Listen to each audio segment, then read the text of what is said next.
Ahora vamos a ver lo que es beta-oxidación de los ácidos grasos, ¿no? Acuérdense que en el caso de la beta-oxidación vamos a tener nosotros que la beta-oxidación hace referencia al catabolismo que nosotros vamos a hacer de los ácidos grasos. ¿Con qué finalidad? Con la finalidad de nosotros obtener a partir de ellos energía, ¿no?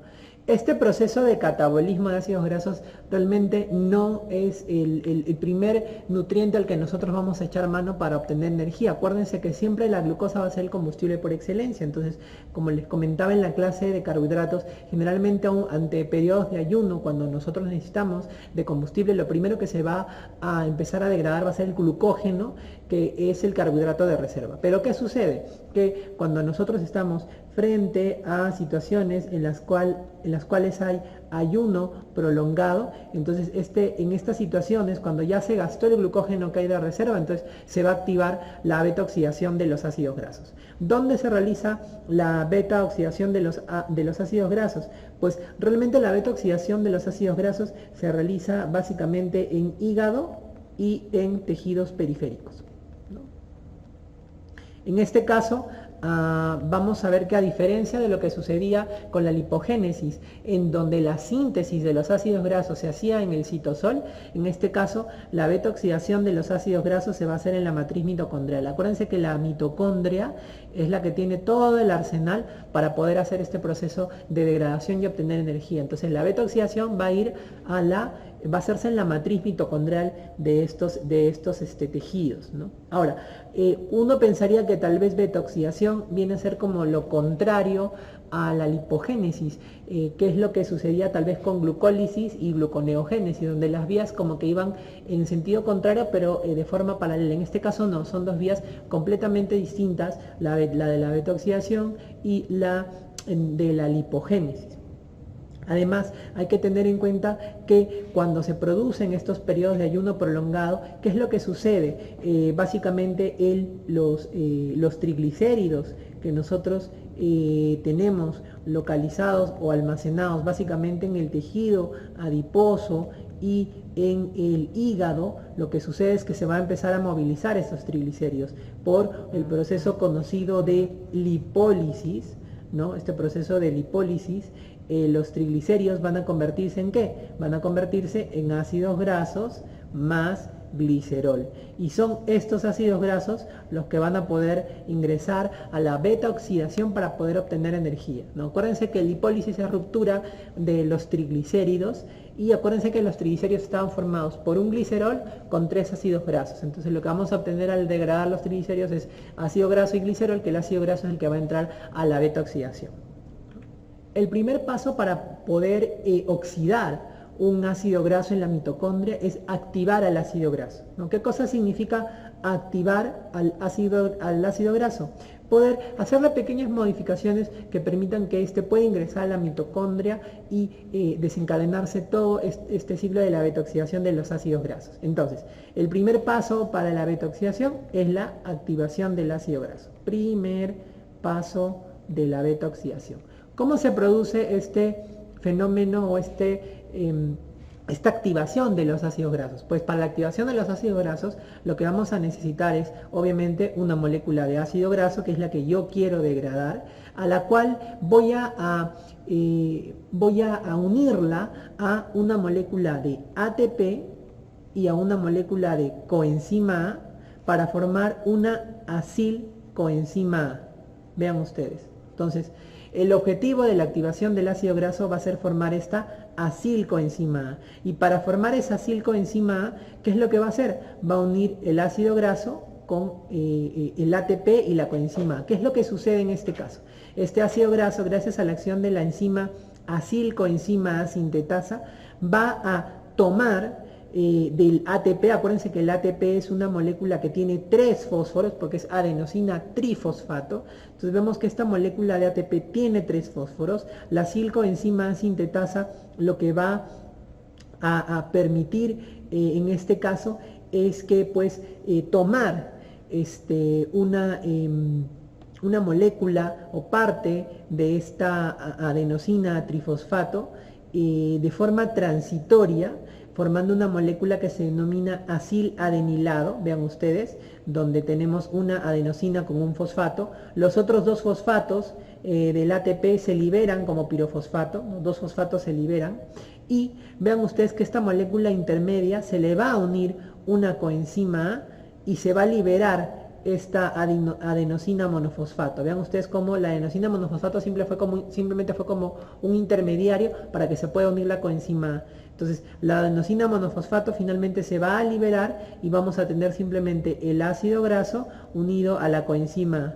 Que un ácido graso unido a la coenzima A se denomina acilcoenzima A. Entonces, un ácido graso activado lo vamos a conocer a nosotros como acilcoenzima A. Entonces, una vez que tenemos ya activado el ácido graso, es decir, formado una acilcoenzima A, lo que sigue es hacer el transporte del ácido graso del citosol a la mitocondria, al interior de la mitocondria, la matriz mitocondrial, para que se pueda hacer el proceso de la beta oxidación. ¿Cómo se hace ese transporte? Ese transporte necesita de una ayuda, necesita de un transportador que permita que el ácido graso activado, la acilcoenzima A, ingrese dentro de la mitocondria. Entonces, ese transportador que nos va a ayudar en este caso va a ser la famosa carnitina. La carnitina también es un aminoácido, es un derivado aminoácido. Si bien no es un aminoácido que está codificado en nuestro genoma, es un aminoácido que en este caso va a permitir el paso de la acilcoenzima A. Vean ustedes que aquí tenemos la molécula ya activada del ácido graso, la acilcoenzima A. Y esta acilcoenzima A se va a unir a la carnitina gracias a una enzima que se conoce como carnitina aciltransferasa. Esta carnitina aciltransferasa de tipo 1 lo que va a hacer es, va a cortar esta acilcoenzima A y va a quitarle el fragmento de coenzima A al acilo y lo va a unir a la carnitina, formando esta molécula que nosotros podemos conocer como acilcarnitina. Esta acilcarnitina va a poder trasladarse hacia el interior de la matriz mitocondrial. Vean ustedes que, acuérdense que les había dicho que la mitocondria tenía dos membranas, membrana externa y membrana interna. En este caso, este transportador de la carnitina se encuentra en la membrana interna, entonces va a permitir el traspaso de esta acilcoenzima A del espacio intermembrana hacia el interior de la matriz mitocondrial. Entonces, una vez que se ha unido la carnitina con el acilo como acilcarnitina, ingresa dentro de la matriz mitocondrial. Vean cómo ya es más fácil para la acilcarnitina ingresar dentro de la matriz mitocondrial y nuevamente, por acción de una enzima similar que es la carnitina aciltransferasa, pero en este caso de tipo 2, la carnitina aciltransferasa lo que hace es vuelve a reaccionar esta acilcarnitina con la coenzima A, libera la carnitina que se recicla para poder volver a ser usada como transportador y vuelve a formar el acilcoenzima A dentro de la matriz mitocondrial. Vean ustedes cómo en este caso la carnitina simplemente es como un boleto de pase para que el ácido graso activado, la acilcoenzima A, pueda pasar directamente al interior de la mitocondria. No es que se queda unido siempre a ella, sino que finalmente simplemente permite el pase y vemos que al final vamos a tener que tanto afuera como adentro se va a formar acilcoenzima A, solamente que para poder viajar va a tener que deshacerse de esa mochila que es la coenzima A, el acilo, se va a unir a la carnitina, pasa y nuevamente le pasa a la mochila que es la coenzima A y ya logramos tener la acilcoenzima A dentro de la mitocondria, que es donde va a empezarse a hacer el ciclo de la beta oxidación. Entonces, ¿qué es la beta oxidación propiamente? La beta oxidación lo que vamos a hacer es, vamos a obtener energía a partir de este ácido graso que está activado. Vean ustedes aquí, tenemos a la acilcoenzima A, ¿no? Que es el ácido graso activado. Este ácido graso activado va a sufrir 4 reacciones. Son 4 reacciones las que vamos a encontrar nosotros en el proceso de la beta oxidación. Acuérdense que la beta oxidación, nuevamente les repito, se realiza en el interior de la mitocondria, en la matriz mitocondrial, parecido a lo que sucedía con el ciclo de Krebs. En este caso son menos pasos, son en realidad 4 reacciones. Vean ustedes que vamos a tener una primera reacción de oxidación, en la cual la acilcoenzima A, gracias a la enzima acilcoenzima A deshidrogenasa, se va a convertir en una enoilcoenzima A. Este proceso de oxidación de la acilcoenzima A va a hacer que se produzca FAT reducido. Aquí la flechita debería ser al revés, permítanme un segundo, debería ser así. El FAT se va a reducir y se va a producir FAT reducido en este primer proceso de oxidación. Vean ustedes que ya al empezar el proceso de obtención de energía del ácido graso activado, ya estamos liberando en una primera reacción un paquete de energía, que en este caso es el FAT. Acuérdense que NAD, FAT son paquetes de energía juntamente con ATP. Entonces aquí en la primera reacción de oxidación se libera el FAT, un paquete de FAT. Luego, esta enoilcoenzima A, gracias a la enzima enoilcoenzima A hidratasa, va a ingresar un hidrógeno, una molécula de agua a hidratar a esta molécula y se va a formar una beta hidroxiacilcoenzima A. Vean ustedes que este proceso en el cual ingresa una molécula de agua dentro en la beta oxidación se conoce como el proceso de hidratación, que vendría a ser la segunda reacción que se produce en la beta oxidación. Luego, esta beta hidroxiacilcoenzima A, por acción de la beta hidroxiacilcoenzima A deshidrogenasa, va a formar beta cetoacilcoenzima A. Vean ustedes que este proceso va a requerir o va a hacer que se produzca otro paquete de energía, que en este caso es el NAD reducido, y este es un segundo proceso de oxidación en la beta oxidación, valga la redundancia, de los ácidos grasos, y vendría a ser el tercer paso en total del ciclo.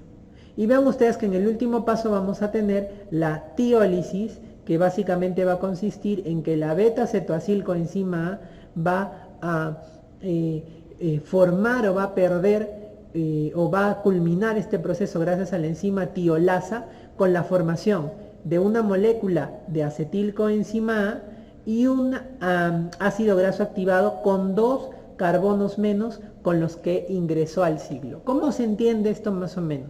Imagínense ustedes que ingresa a esta beta-oxidación el ácido palmítico, que tiene 16 carbonos. Entonces, en la primera rueda que se va a dar, el ácido palmítico va a pasar por un proceso de oxidación, va a generar un FAT, va a pasar por un proceso de hidratación, luego va a pasar por un proceso de oxidación, va a generar un NAD reducido, y luego va a pasar por un proceso de tiólisis, en donde se va a formar una molécula de acetilcoenzima A y un ácido graso de 14 carbonos.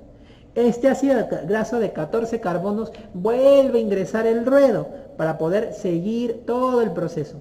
Si ustedes se dan cuenta, lo que sucede en este caso es un ciclo que va haciendo o va a empezar a reducir el ácido graso quitándole carbonos de 2 en 2. 16, 14, 12, 10, 8, así hasta poder llegar a una molécula de 4 carbonos, que sería el butiril, el ácido butírico, el cual en su último proceso de beta-oxidación va a generar 2 moléculas de acetilcoenzima, ¿no? Vean ustedes que en este caso es un proceso que se repite hasta poder degradar por completo al ácido graso. Y vean ustedes que en cada vuelta que se pierden 2 carbonos se va a producir un paquete de FAT, un paquete de NAD y un paquete de acetilcoenzima A.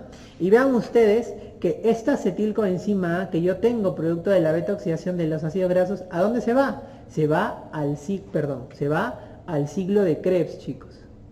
O sea, esta molécula va a ir a obtener energía a partir del ciclo de Krebs. Y después que pasa el ciclo de Krebs, acuérdense que en el ciclo de Krebs genera también moléculas o paquetes de energía, el ATP, el NAD reducido, el FAT. Luego que se produce el ciclo de Krebs, los paquetes de energía que se han producido van a ir luego a la cadena transportadora de electrones y a la fosforilación oxidativa, donde yo voy a obtener nuevamente ya ahora sí moléculas de ATP. Entonces vean cómo finalmente este carbono de esta molécula de ácido graso, pongamos como ejemplo el palmitato, que el ácido palmítico que tiene 16 carbonos, se van a generar 8 moléculas de acetilcoenzima A que van a ingresar al ciclo de Krebs. Y vamos a obtener energía por esa molécula de acetilcoenzima A.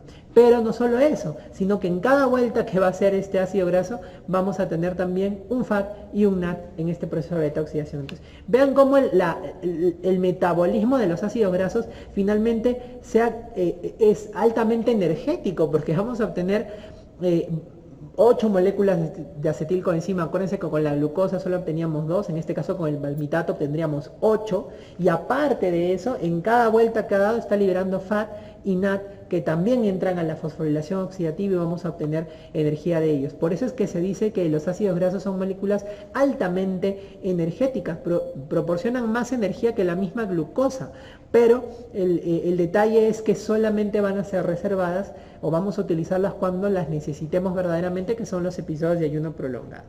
Muy bien, entonces si nosotros queremos hacer un rendimiento energético, un balance energético de la beta oxidación, así como lo hicimos con la glucólisis, entonces ¿qué es lo que vamos a tener? Para que ustedes se den cuenta que esto es tiene mucho mayor rendimiento energético que la glucosa. En el caso de la beta oxidación de ácidos grasos va a depender obviamente del ácido graso que se va a ingresar a la beta oxidación, pero vamos a continuar nuestro ejemplo analizando el ácido palmítico o palmitato, que es una molécula de 16 carbonos, un ácido graso de 16 carbonos como habíamos visto, ¿no? Entonces, en este caso, como son 16 carbonos, entonces para poder degradar completamente al ácido palmítico en moléculas de 2, de 2, de 2, lo que tiene que hacer el ácido palmítico debe dar 7 vueltas, ¿no? 7 vueltas para poder degradarse y finalmente obtener paquetes de 2 carbonos, ¿no? 2, 2, 2, 2, 2. Entonces, en este caso, en cada vuelta que dé el ácido palmítico, ¿qué es lo que vamos a encontrar? Por cada vuelta que va a dar el ácido palmítico, nosotros vamos a obtener vamos a obtener en cada vuelta que dé un paquete de energía del FAT, de FAT reducido. Vamos a tener un paquete de energía de NAT reducido y vamos a tener obviamente una acetilcoenzima A. Una acetilcoenzima A. Entonces, acuérdense ustedes que el FAT, cuando ingresa a la fosforilación oxidativa, yo les había dicho que más o menos el rendimiento energético es rendir 2 ATPs y el NAT es rendir 3 ATPs. Entonces, digamos que por cada vuelta, en este caso, lo que el total, vamos a tener 2 moléculas de ATP aquí, vamos a tener 3 moléculas de ATP, serían entonces aquí 5 ATPs, ¿no? Y acuérdense que como ha dado 7 vueltas, en este caso va a dar 7 vueltas, 7 veces se va a producir el NAT y el FAT, entonces nosotros multiplicamos en este caso cada una de ellas por 7 y lo que vamos a obtener es que vamos a generar aquí nomás en este proceso 35 ATPs. Ya de por sí aquí, solamente contando los ATPs que se producen en cada vuelta por los paquetes de energía de FAT y NAT, ya obtenemos más energía que metabolizando la glucosa en el total de la glucólisis y el ciclo de Krebs, ¿no? O casi el promedio, ¿no? Porque habíamos dicho que varía mucho la cantidad entre 30 38 ATP es el rendimiento energético de una glucosa. Ahora, esta acetilcoenzima A, acuérdense que va a ingresar al ciclo de Krebs y a la fosforilación oxidativa. Y si todas las moléculas de acetilcoenzima A ingresan al ciclo de Krebs y a la fosforilación oxidativa, por cada acetilcoenzima A que se ha generado, ¿qué es lo que vamos a obtener? Acuérdense que el ciclo de Krebs, ¿qué cosa obtiene? El ciclo de Krebs de una molécula de acetilcoenzima A obtiene un ATP, obtiene un FAT reducido y obtiene 3 NATs reducidos, ¿no? Acuérdense que en este caso el FAT igualmente da 2 ATPs, el NAT da 3 ATPs, y entonces si yo hago la transformación aquí, por cada acetilcoenzima A yo voy a tener un ATP aquí, 2 ATPs aquí, 3 por 3, 9 ATPs. Si yo lo sumo en total, 9, 10, 11, 12. 12 ATPs por cada acetilcoenzima A, ¿no? 12 ATPs. Y acuérdense que para poder degradarse por completo, entonces el ácido palmítico debió dar 7 vueltas. En cada vuelta va a hacer que se rompan o se liberen 2 carbonos, 2 carbonos, 2 carbonos, de tal manera que el ácido palmítico ¿Cuántos, grupos de 2 carbonos tiene? Tiene 8 grupos de 2 carbonos. Acuérdense que la acetilcoenzima es una molécula de 2 carbonos. Entonces, en este caso, del ácido palmítico yo voy a obtener 8 moléculas de acetilcoenzima. Entonces, si yo multiplico 12 por 8, voy a obtener un total de 96 ATPs. Si todas las moléculas de acetilcoenzima generadas de la división del ácido palmítico se descinden, termina entonces formándose 96 ATPs. Y si yo sumo 35 ATPs más 96 ATPs, yo voy a tener un rendimiento energético de 131 ATPs. Vean ustedes qué comparación o qué tal diferencia con el rendimiento energético de una sola glucosa. Pero este proceso, acuérdense de la beta oxidación, requería al inicio de todo el proceso que se activa el ácido graso, y la activación del ácido graso hacía consumir moléculas de ATP. En este caso, para la activación del ácido palmítico se necesitan 2 moléculas de ATP para poder activarlo, y es por eso que por lo general se considera que un ácido palmítico que tiene 16 carbonos va a tener un rendimiento energético neto, ya descontando estos ATPs que eran necesarios para activarlo, de 129 ATPs. Entonces vean ustedes la diferencia que existe en cuanto al rendimiento energético de una glucosa en el metabolismo aeróbico con un ácido graso como el ácido palmítico. Por eso el ácido graso termina siendo de mucho mayor rendimiento energético que la glucosa. Y vemos que este proceso de síntesis y degradación de los ácidos grasos va a estar regulado por las hormonas. Habíamos visto que en los carbohidratos también sucedía lo mismo, aquí también. Y vean cómo es la regulación. En este caso, vean ustedes que nosotros vamos a tener a nivel de los adipocitos, del hígado, de los hepatocitos, los triglicéridos, ¿no? O triacilglicéridos, ¿no? Estos triglicéridos van a tener que degradarse por un proceso que es la lipólisis, que ya les había comentado, hacia ácidos grasos. Este proceso de lipólisis hacia ácidos grasos se realiza gracias a esta enzima que se conoce como lipasa hormonosensible. Lipasa hormonosensible. Esta lipasa hormonosensible va a ser activada por el glucagón y la adrenalina. El glucagón y la adrenalina lo que van a querer es empezar a activar esta enzima para que se degrade, para que se movilicen los ácidos grasos. Acuérdense que el glucagón es una enzima es una hormona que se va a activar o se va a secretar cuando la glucosa está baja en la sangre. ¿Qué significa glucosa baja en la sangre? Que no tengo aporte energético. Entonces, como no hay aporte energético, el glucagón dice, oye, ¿sabes qué? Ya pasó mucho tiempo, se acabó el glucógeno. Empieza a degradar los triglicéridos para poder obtener energía. Entonces, ahí activa la lipasa hormonosensible para que los triglicéridos se conviertan en ácidos grasos. Por otro lado, la adrenalina es una hormona que se secreta ante situaciones de estrés. Cuando yo tengo que enfrentarme a un peligro y necesito energía, entonces le dice, oye, necesitamos energía, ¿sabes qué? Saca de los triglicéridos que rinden harta energía, entonces activa a la hormona, a la lipasa hormonosensible, esa enzima, para que empiece a degradar los triglicéridos. Entonces, ese proceso va a generar ácidos grasos. Estos ácidos grasos, obviamente, para poder ingresar a la mitocondria, a la beta oxidación, tienen que activarse primero como acilcoenzima A, que es lo que habíamos visto. Acuérdense que esta acilcoenzima no puede ingresar dentro de la mitocondria si no tiene el transportador, que es la carnitina, y para eso actúan 2 hormonas, la carnitina palmitoiltransferasa tipo 1 y la tipo 2. En este caso, vean cómo ustedes, la primera enzima, la de tipo 1, va a ser inhibida por la malonilcoenzima A. Acuérdense que la malonilcoenzima A es un producto que se empieza a formar cuando uno quiere sintetizar ácidos grasos de nuevo. Entonces, cuando hay suficiente cantidad, cuando hay malonilcoenzima A, entonces la malonilcoenzima A le dice a esta enzima, oye, ¿sabes qué? Estoy formando ácidos grasos, yo no quiero degradar ácidos grasos, por eso yo estoy incrementada en concentración, porque yo quiero formar ácidos grasos. No degrades a los ácidos grasos, inhibe el transporte de este ácido graso. No permitas que se una la carnitina, porque acuérdense que esta carnitina palmitoyltransferasa de tipo 1 une el ácido graso a la carnitina para que pueda ingresar al interior de la mitocondria. Entonces la malonilcoenzima le dicen, oye, estoy formando ácidos grasos, no los degrades. Y ya, no, funciona, apágate. Entonces ya se apaga esa enzima, se inactiva y ya no puede ingresar el ácido graso al interior de la mitocondria. Vean ustedes luego que en el caso de la beta-oxidación, cuando ingresa el ácido graso activado, la acilcoenzima hacia la beta-oxidación, hay varias hormonas, yo les había dicho, y dos hormonas van a ser reguladas también de forma alostérica, inhibidas en este caso, por el NAT reducido y la acetilcoenzima A, que son estas dos, la beta-hidroxiacil deshidrogenasa y la tiolasa. ¿Qué es lo que sucede? En el caso de la beta-hidroxiacil deshidrogenasa, el NAT la inhibe. ¿Por qué?